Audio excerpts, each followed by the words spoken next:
দুনিয়া কিছুই না, কিচ্ছু না দুনিয়া। সকালে আপনি না থাকলে আপনাকে বিকেলেই এরা মাটি দিয়ে আসবে। চোখ বন্ধ করে চিন্তা করবেন রাত্রেবেলা আপনি পৃথিবীতে নাই, আপনার স্ত্রী, আপনার সন্তান, আপনার প্রতিষ্ঠান, আপনার সংগঠন, আপনার সব কিছু কি থেমে আছে না চলছে? সব চলবে ভাই, কেউ থেমে থাকবে না, শুধু আমরাই থাকবো না। অতএব আমাদের কবরের চিন্তা আমাদেরকে করতে হবে। জ্ঞান অনুযায়ী আমল করি, অবহেলা না করি ইনশাআল্লাহ। 3 নাম্বার, আদর্শ পরিবার গঠন করেন। পরিবারটা হবে ডিনামাইট। রাষ্ট্র বিশ্ব কই যায় যাক, আপনার পরিবার যেন ইসলামের আদর্শের উপর থাকে।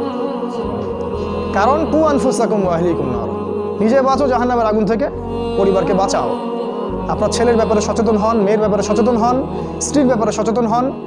আপনার পরিবার, আপনার রক্তের সম্পর্ক, আত্মীয়, এদের মাঝে আপনি দিনের প্রচারটা করেন। কোথায় কে জাহান্নামে যায় যাক, ওটার পরের চিন্তা আপনার, ওটা চিন্তা আপনার করতে হবে না। এখন আপনি আপনার পরিবারের দিকে ফোকাস করুন। যদি আপনি পরিবারকে ইসলামিক আদর্শে গড়তে না পারেন বা অবহেলা করেন, অবশ্যই আপনাকে এর জন্য আল্লাহ পাক জবাবদিহি করাবেন।